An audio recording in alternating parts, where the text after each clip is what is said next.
Muy buenos días, qué bueno que están con nosotros y qué gusto de poder dialogar, compartir estos temas con ustedes y con los especialistas que tenemos para el día de hoy. El tema es apoyo a víctimas de violencia. Seguramente la violencia, la pongamos en el contexto, la época, la persona, la edad o la ideología, nunca es favorecida. Por supuesto, el agresor puede justificar un montón de cosas para imponer su poder sobre otra persona, pero la violencia es un tema triste. Es un día triste cuando tenemos que hablar de violencia, pero es afortunado cuando hay instancias, lugares, posibilidades legales, sociales, de acompañamiento entre mujeres para evitar este problema. Les recordamos que están nuestras vías disponibles para que ustedes puedan llamarnos, es 910-9260, 449-459-2002. Igual a través de las redes, a través de Facebook en UATV.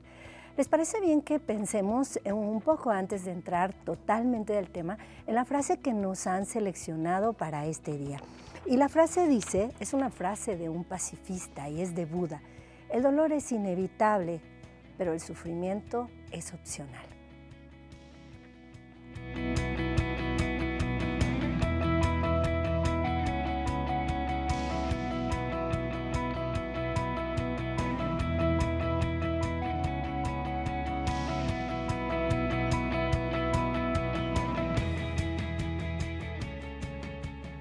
Indudablemente a quien han vivido la violencia o quien la hemos vivido de una manera suave o de una manera intensa, sabemos que parece que el sufrimiento no es lógico pensar que se puede controlar. ¿Por qué la frase de Buda, el dolor? Pues el dolor es algo físico, fisiológico, pero el sufrimiento es una construcción que hacemos entre nosotros y que necesariamente tenemos que cuestionar. Si queremos sufrir todo el tiempo, se dice fácil, pero los asuntos del espíritu son procesos que se llevan a cabo poco a poco y que se construye una especie de andamio, una especie de construcción o estructura para que podamos estar mejor. Pues ahora nos queda, después de esto, pues ir a una cápsula para ver la información que tenemos y que la producción nos ha seleccionado, y regresamos a esta mesa. ¿A mí? A mí nunca me han puesto la mano encima. Para nada.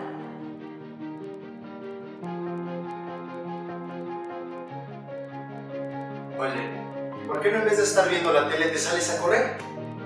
Ya estás bien gorda.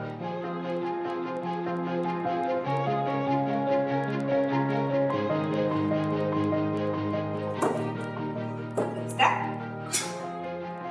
¿Ni creas que te voy a sacar así? ¿Qué tienes? Pareces una... ¿Cómo voy a parecer? Cámbiate, cámbiate. Cámbiate. Y apúrate que ya es bien tarde.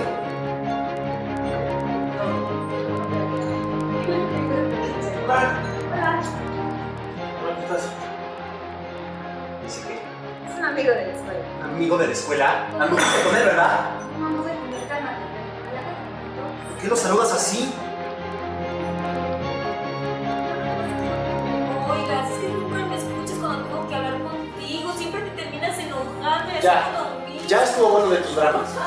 Ya estoy cansado que todo lo quiera resolver llorando. Ya estuvo bueno, déjame en paz. No tenemos nada que hablar. Ya. Te lo juro que yo ni siquiera la hablé. Ella fue sola.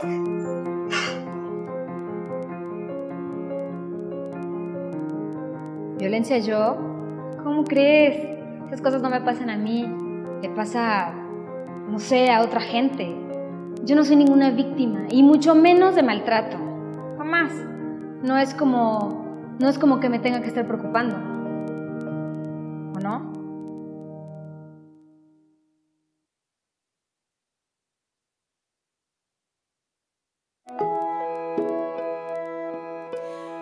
Porque cuando te decían es cosa de ellos, vos igual te metiste. Porque cuando ella te decía que él era celoso, sentiste que pasaba algo más. Porque escuchaste llorar a los chicos y te involucraste. Porque la escuchaste cuando te necesitaba y no te quedaste callada. Porque llamaste y denunciaste. Porque llamaste y pediste ayuda. Porque te animaste y dijiste basta. Pues seguimos y ahora es momento de presentar a nuestras especialistas, quienes trabajan directamente con la situación.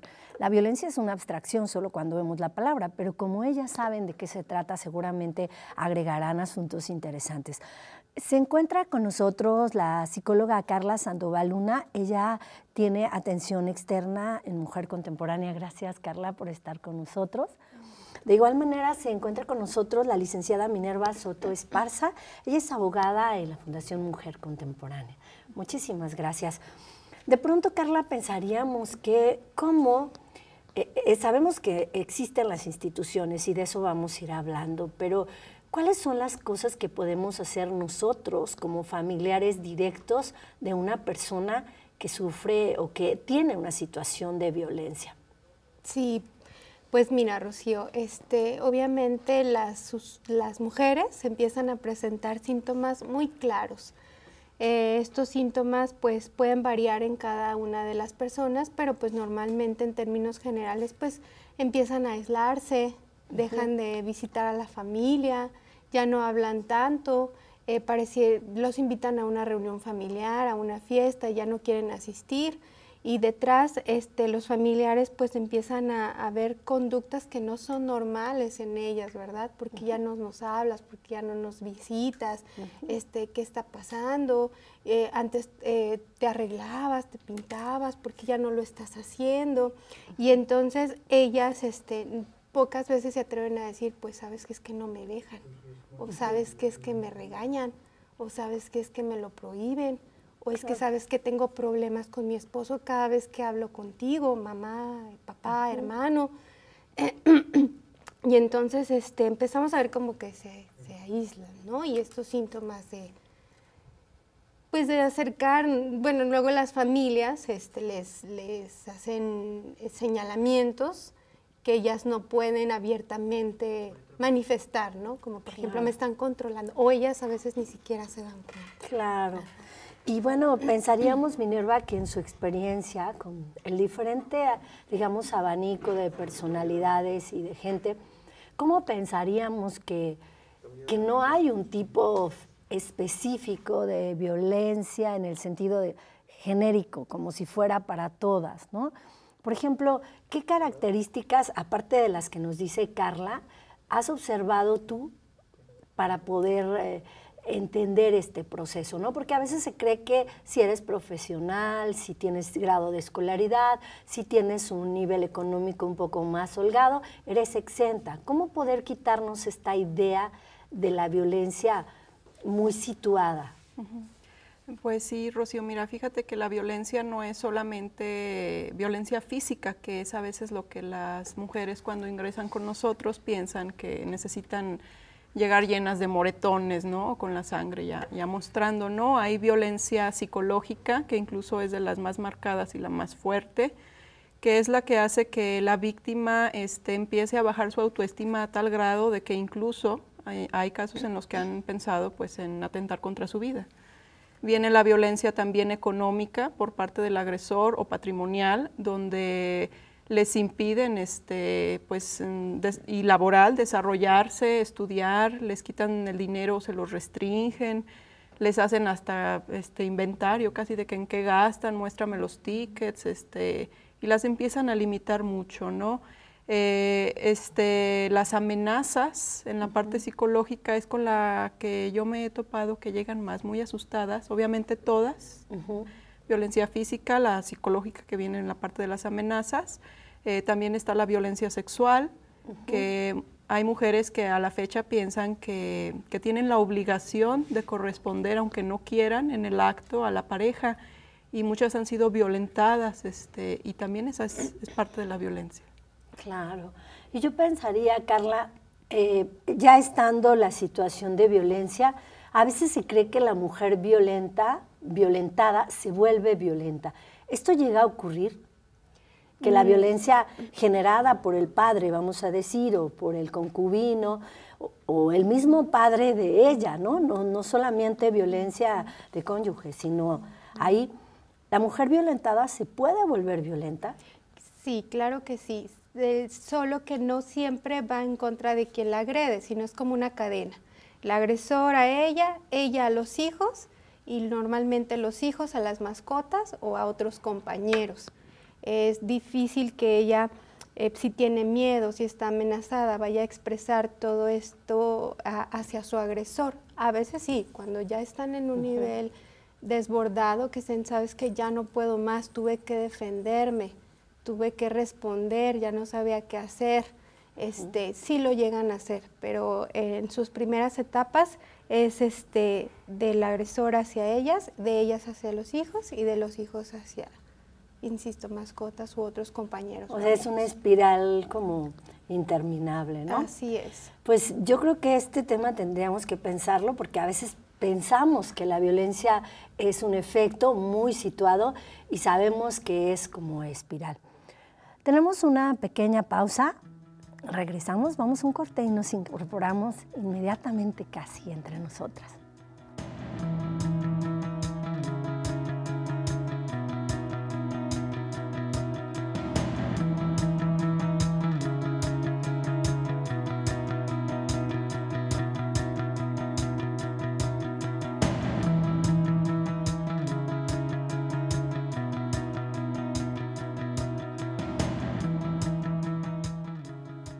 Qué bueno que siguen con nosotros. Les recordamos las vías 910-9260, 449-459-2002.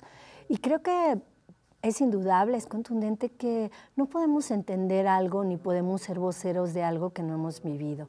Las personas, las mujeres que han vivido violencia saben de qué se trata y pueden escuchar los discursos que se generan en torno a las políticas públicas, pueden escuchar en la calle, pueden ver programas, pero nunca tenemos esa exactitud de lo que es un testimonial. El testimonial es de primera mano lo que ocurre. Y bueno, en este programa tenemos el testimonial de una chica a la que llamaremos Dulce y con la que conversaremos un poco para que nosotros podamos tener dimensión y para quien lo está viviendo, quien está en una situación de violencia, también se sienta esta empatía y encuentre vías para una solución que sí existe, aunque no breve. Dulce, para nosotros es importante saber algo clave en la situación de violencia. ¿En qué momento te diste cuenta que lo que estabas viviendo no era algo ni sano ni normal? Cuando dijiste, esto ya me hace un daño intolerable. Sí, buenos días. En el momento en el que yo también atentaba contra mi salud y en el que dejaba todo por esa persona y olvidaba a mi familia. O sea, te olvidaste de tu familia. ¿Qué es lo más grave que tú percibiste que ocurría en esta situación de violencia? ¿Qué hecho fue el hecho, como digamos, detonador, el que te hizo cimbrarte y reflexionar a hacer algo? Pues el hecho en el que él ya no era tan tentativo en lo que él me pudiera hacer. O sea, ya no tenía un límite y pues siento que ese último día fue el día que yo decidí salir, porque yo, era muy exagerado el grado de violencia. No tiene otro afán más que exponerlo de una manera, vamos a decir, elocuente. Lo que te voy a preguntar no es el afán de los detalles con el afán de ser gráficas o gráficos, sino con el afán de entender. Cuando tú dices que ya no tenía límite, ¿cómo se fueron incrementando esos límites? ¿Qué hacía, no? Sobre todo pensando en las mujeres que nos ven, que pueden pensar que un empujón, que te jale el cabello, que te pegue en la espalda, que te aviente cosas son bromas. Incluso hay gente que lo considera así, ¿no? O que humillen a alguien, o que lo obliguen a cortarse el cabello, cosas que parece que no lastiman. Puedes ser como más precisa y decir cómo fue incrementándose la violencia hasta que tú sabías que eso ya no podía ser, porque ocurre ese efecto de que al principio es como un poco suave, una violencia como leve, y luego va subiendo más y más, y es como un mar en el que te vas adentrando en la playa, vas pisando y luego ya estás en el fondo. ¿Cómo tú fuiste viendo qué fue lo primero y así cómo se fue incrementando? ¿Qué conductas exactamente tenía la persona que te violentó? Pues a los principios es de que, pues es psicológicamente, ¿no? Te insultan o incluso también con que te den una palmada o que te muerdan o que se dé a llevar contigo pues de forma violenta, o de que quiera, pues sí, ¿cómo se dice? Controlar tu forma de vestir o el horario que tú sales, hasta el grado de que llegue a molestarle tanto a él que empiece la violencia física. O sea, ya de alguna manera el empujón ya era la violencia física y eso, pero ¿cuál fue la conducta límite? O sea, ¿en qué momento te diste cuenta? Después de eso, incluso hay situaciones de violencia donde las mujeres saben, ya después de haberlo vivido, que si no hubieran salido en ese momento posiblemente no hubieran salido vivas. Si fue tu caso, ¿cuál fue el límite? ¿Qué hizo para que tú reaccionaras? Pues creo que mi límite fue de que pues fue tan alta la violencia que pues llegó al tal grado de dejarme inconsciente, y en el grado que yo pues reaccioné y dije que pues no, pues eso no era una vida feliz, como se dice, para mí. Fíjate, con frecuencia a alguien que ha padecido una situación así, que la ha transitado, la gente común, la que no ha vivido la violencia o no la ha vivido en este espectro, ¿no?, llega a creer que las personas que viven esta situación de violencia o no piensan o se dejan, no es mucho el amor. ¿Cómo le dirías tú a esa gente que cree que es mucho amor? Porque la violencia luego te atrapa y ya no sabes cómo salir, yo creo que ya no es amor. ¿Cómo lo percibías tú? ¿Qué te decían tus familiares, tus amigos? ¿Cómo te sentías tú? No es una cuestión de que dicen, ay, pues es que es tonta, no se da cuenta, es que lo quiere mucho, es que le justifica todo. ¿Detrás de eso había miedo? Pues sí, siempre detrás de eso siempre va a haber miedo, porque pues sí, las personas dicen que por qué le aguanta tanto, que lo ama mucho o así, pero en realidad pues el que lo vive y el que lo siente pues no es el amor, ya es más el miedo y las amenazas que te haga, o el que tú no puedas salir de ahí porque no hay nadie que te ayude. Claro. O sea, es esta idea de, pues, hasta cierta impotencia, ¿no? Y hay una gran valentía en salir de una situación así. ¿Hubo personas que se acercaron a ti para apoyarte, para ayudarte, o tú decidiste acudir a algún refugio o a algún psicólogo, con alguna amiga? ¿Cómo ocurrió este momento tan valiente en una situación de violencia? A veces se minimiza, pero romper esa inercia es bien difícil. ¿Cómo ocurrió contigo? ¿Qué pasó? ¿Cómo llegaste a cambiar eso? Pues yo decidí salir de ahí porque ya esa no era una vida pues normal para mí, y pues cuando yo fui a presentarme a levantar una denuncia, ahí me informaron de esta institución donde te dan el apoyo y pues te hacen salir de ahí sin sin algún costo o así, y ahí te ayudan en psicológicamente y pues moralmente, porque también te brindan todo su apoyo. Eso me imagino que fue para ti como reconfortante, ¿no? Y una esperanza. ¿Cómo fue este proceso? O sea, primero te llevaron a un área psicológica, tuviste un primer contacto con una trabajadora social. A veces da mucho miedo pensar que todo mundo te va a preguntar todos los detalles, ¿no? Los detalles hasta más íntimos de la situación. ¿Cómo fue en tu caso? Tengo entendido que las asociaciones, cada una de las que existen, son muy sensibles porque tienen experiencia en este trato. ¿Cómo fue contigo? Pues yo cuando acudí a la denuncia, la abogada en ese instante, la que llevaba mi caso, la que me estaba levantando el testimonio, me informó de que pues había una institución donde te brindaban el apoyo para que estuvieras ahí, pues sí, refugiada sin que él te hiciera algún daño. Y de ahí pues me mandaron a trabajo social de esa institución, y ya después pues ellos marcaron directamente aquí a la institución del refugio, y ellos fueron los encargados ya después de citarme, y de ahí ya pues sí, hablaron conmigo, y estuve también antes en psicología. Habló una psicóloga conmigo antes, y ya pues de ahí pues decidí estar en este lugar. Claro, y bueno, se pueden pensar hoy en los discursos públicos muchas cosas, y se pueden agregar otras, pero la realidad es que los refugios han sido verdaderos espacios de tranquilidad y de cobijo para muchísimas mujeres en el país, ¿no? Y es tu testimonio y tu caso.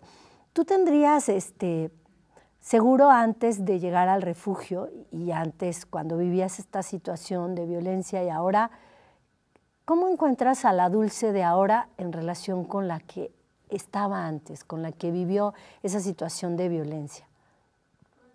Dulce de ahora es una persona totalmente diferente a la que vivía pues ese pues cierto tipo de violencia, porque pues la de ahora ya es más consciente y vio, pues ve las cosas antes de pues de actuar, y creo que antes pues no tenía pues tanta esa mentalidad, se me hacía fácil pues sí, algunas cosas, y creo que lo que me pasó pues me sirvió de mucha experiencia ahora que pues sí, me relacione con otras personas.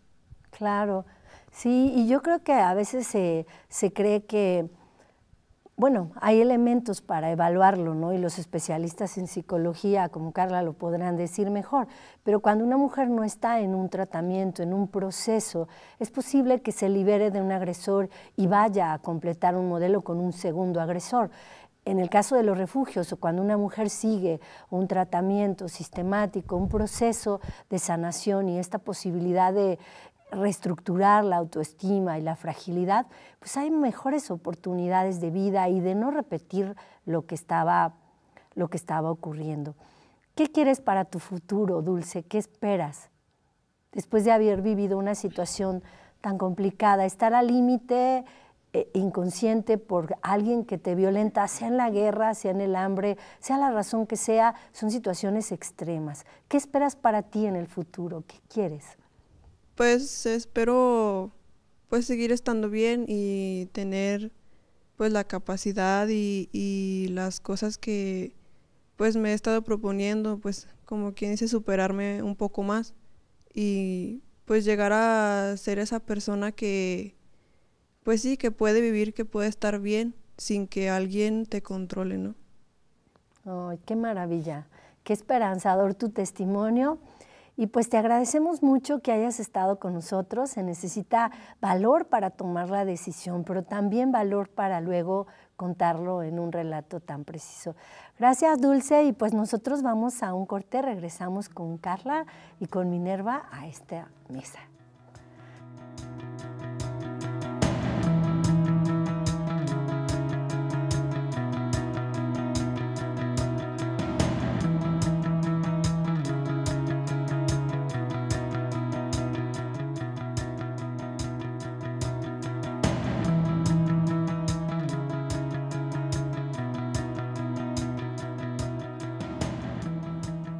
Y bueno, estamos hablando de lugares, situaciones, sitios, cómo se puede arropar a las mujeres que han sido víctimas o que han vivido situaciones de violencia, ¿no? Y en este caso, bueno, la violencia no se justifica y a veces tampoco solamente es un asunto que lo podemos etiquetar en el machismo. La violencia es una construcción de muchas cosas culturales y es una construcción que a veces incluso dejamos como inadvertido que hay violentadores que incluso tienen problemas psiquiátricos, ¿no? Hay un espectro enorme de los violentadores y yo creo que tendríamos que generar un programa completo para hablar como los diferentes tipos de agresores.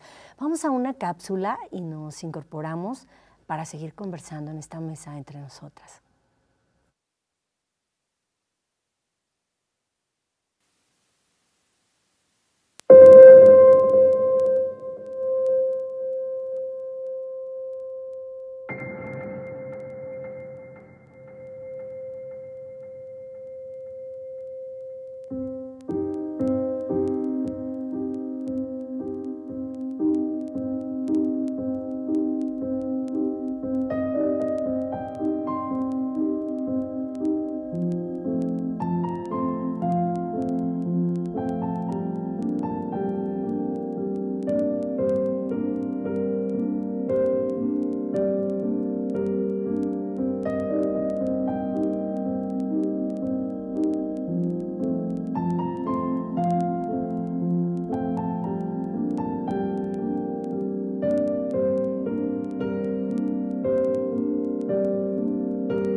pues agradecemos a la producción la elocuencia de las imágenes, porque detrás de un agresor hay una historia personal, hay un origen, hay una relación con su madre, hay una construcción de familia que repite o que a veces incrementa. Platicábamos en el corte, Carla, que la violencia nunca para, que por más que la normalicemos y supongamos que cualquier vínculo de violencia va a estar estable, la violencia tiende siempre a ser expansiva, a incrementarse, ¿no? Así es, Rocío. Mira, la violencia, como decíamos al principio, comienza de una manera muy sutil.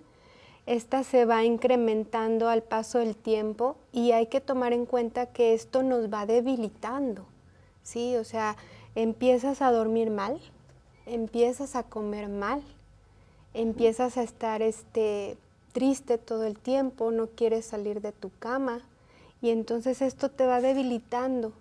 Y la violencia, sobre todo la violencia psicológica, es muy mentirosa, les digo yo. La violencia psicológica nos cuenta muchas mentiras, nos cuenta que somos feas, nos cuenta que no estamos capacitadas para cuidar a los hijos, nos cuenta que somos las culpables, somos las responsables. El agresor utiliza técnicas muy claras para siempre, decimos vulgarmente, para voltearnos la tortilla y siempre hacerte responsable. Yo actué así porque tú me obligaste, tú tienes la culpa. Y utiliza frases muy específicas como, mira lo que me hiciste hacer. Claro. Entonces, esto nos va, insisto, a la víctima la va debilitando y se empieza a creer todas estas mentiras. Y hay incluso víctimas que llegan y hasta dicen, creo que sí estoy loca. ¿Sí? O sea, se empieza porque les dicen estas frases tan fuertes y tan violentas, cuando en realidad no es así. O sea, es que tú estás ahí, no hay ni permiso de expresar tus emociones y cómo te sientes, porque si lloras estás loca, porque si te enojas estás loca. Porque entonces, que no hay camino posible. Exactamente, entonces por donde las víctimas lo quieran ver, el agresor las hace sentir responsables. Y entonces, insisto, empieza a ocurrir todo esto que te debilita y empiezas a creer.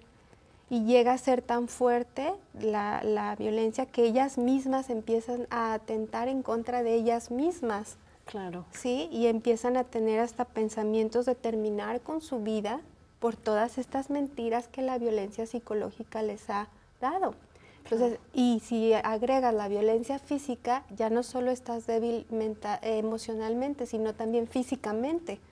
Claro. Las víctimas, algunas son muy delgaditas porque empieza a haber una disociación donde ya no saben qué es más importante, cubrir las necesidades que el agresor constantemente está exigiendo o ver por ellas mismas. Muchas de ellas incluso están hasta deshidratadas, no toman agua por estar atendiendo. O sea, exactamente. No toman agua, no se alimentan correctamente, no duermen correctamente, no dedican un tiempo para el descanso, para recuperarte. Claro. Así. Claro, Carla. Y bueno, Minerva, yo creo que la parte sumamente vital es qué hace una mujer. Ya nos comentaba Dulce que su vida cambia cuando ella decide. ¿Cuál es el proceso legal que debe seguir cuando una mujer dice, esto ya es invivible, ya no puedo seguir aquí, debo sobrevivir? Sería la frase como última, ¿no? ¿Qué proceso debe seguir una mujer y por qué hay tantos velos? Pareciera que la ley no existe y el agresor se encarga de decir que la ley no existe y que no le va a hacer caso y que lo va a defender a veces. Pero ¿cuál es el procedimiento legal para apoyar a una mujer en esta situación?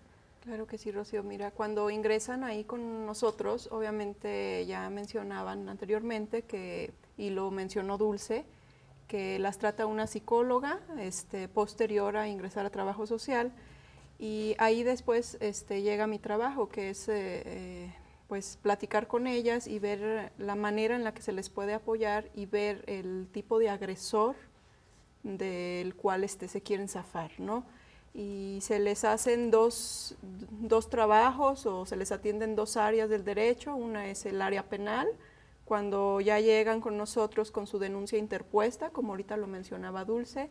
Nuestro trabajo es darle acompañamientos para que siga llevando su seguimiento con el Ministerio Público, y una vez que el Ministerio Público ya tiene integrada la carpeta de investigación, es decir, que ya investigó que el agresor pues sí ha cometido actos que son delito, sí ha cometido violencia, sea desde una relación de pareja o sea violencia familiar, amenazas o lesiones, ya que se presentaron testigos, se solicitaron incluso órdenes de protección a esta autoridad, mandan la carpeta de investigación con el juez de control oral aquí, y también se les da acompañamiento, se les lleva a las audiencias a las que se crea prudente previo a hablar con la psicóloga, y también es derecho de la víctima querer o no acudir, aunque se le sugiere en ciertas ocasiones que sí lo haga, en otras no, también dependiendo del perfil de la víctima y el nivel o el avance que lleve en psicología. Y también a la par se les atiende en materia familiar. La mayoría de ellas son amenazadas por el agresor de quitarles a sus hijos, de quitarles sus bienes. La mayoría, me atrevería a decir que a lo mejor 9 de cada 10 que llegan a refugio no llegan con sus cosas personales. O sea, se salen de manera inmediata para salvar su vida, las de sus hijos, y llegan con lo que traen puestos, no llegan a veces ni con documentos personales. Entonces, lo primero que se debe de hacer es solicitarles una orden de protección, ya sea con el Ministerio Público o con un juez familiar, para poder ingresar al domicilio del agresor por sus pertenencias personales, su ropa o sus documentos y los de sus hijos. Cuando no traen nada, ni siquiera su identificación oficial, es el Ministerio Público quien nos ha apoyado a girar estas medidas. Y cuando al menos traen su identificación oficial, se le solicita al juez en materia familiar, toda vez que las órdenes de protección hemos visto que son más amplias. Es decir, no solamente son por 72 horas o por 1 mes o 2 meses para nada más sacar sus cosas personales. No, las órdenes de protección afortunadamente nuestros jueces aquí en Aguascalientes las están dictando más como en carácter civil familiar, es decir, durante todo lo que se tarde el juicio, no nada más para ir a sacar las pertenencias, y eso ha favorecido mucho a las exusuarias de refugio, porque salen de refugio donde nada más pueden estar 3 meses, según la ley, ¿verdad?, que es su proceso, salen, pero a veces su juicio no ha terminado, o sea, un juicio de guarda y custodia para el caso de aquellas personas que no están casadas civilmente, quizás su divorcio para aquellas que sí lo están, algún juicio de alimentos, pérdida de patria potestad, en estos términos, ¿no? Se le pide al juez y ya se ha presentado agresores, incluso ahí al domicilio legal de las oficinas o a andar rondando al trabajo de las exusuarias o al domicilio de sus familiares, van a las escuelas de los hijos a amenazar a los profesores. Entonces, afortunadamente, estas órdenes de protección de los jueces familiares están haciendo muy vastas y están cumpliendo su propósito, porque sí ordenan al agresor que no se debe de acercar a estos lugares, y si lo hace, obviamente hay medidas de apremio. Y con mucho orgullo decimos que sí hemos mandado a algunos agresores a la sombra un ratito, gracias a que la autoridad sí nos está ayudando a hacer ese trabajo. Entonces, las usuarias se sienten un poquito más fortalecidas. Sabemos que no es cosa de nosotros, que es una coparticipación de personas, de instituciones, de profesionistas, pero sobre todo el deseo de la usuaria de cambiar de vida. Entonces, es ahí donde intervengo, Rocío, tanto en el área familiar como en la penal. Pues está increíble todo este proceso, me refiero increíble en tanto que a veces desconoces una de las piezas. Tenemos una pausa, vamos a un corte, regresamos entre nosotras.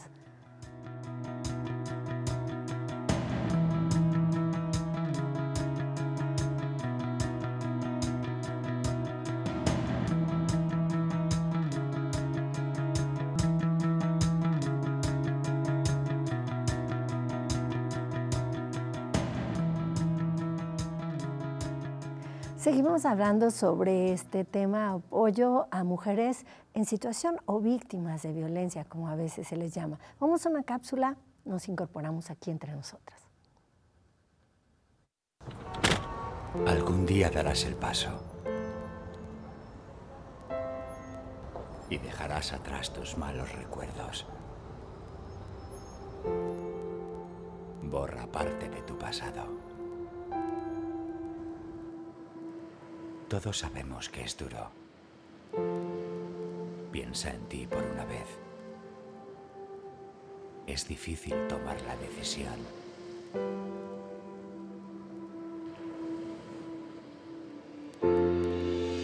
Pero puedes hacerlo.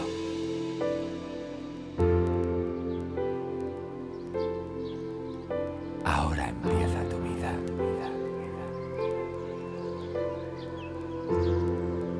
Tienes en quién confiar. Sé libre.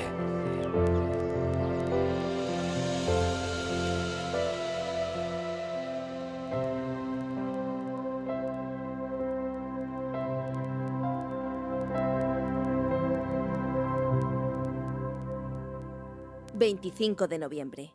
Día Internacional contra la Violencia de Género.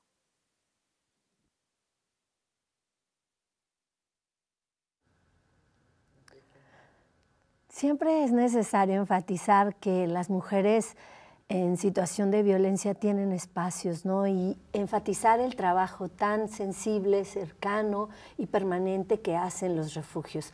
Tenemos un testimonial más y que es muy interesante porque la violencia tiene edad, tiene rostro, tiene sentimientos, tiene expectativas. No se trata de una estadística. Los feminicidios son algo abrumador en números, pero todavía más profundo y doloroso cuando conocemos las identidades de cada una de las personas que han sufrido esta situación.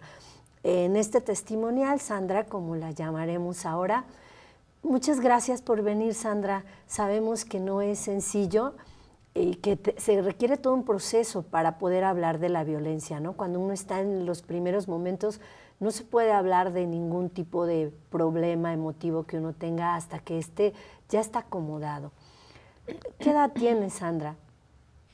Tengo 44 años. ¿Cuánto tiempo de tu vida duraste en situación de violencia? Duré 16 años de violencia. O sea, ¿conociste digamos, a la persona que te agredió muy joven? Sí. ¿Cuántos años tenías cuando se conocieron? Yo tenía 22 años.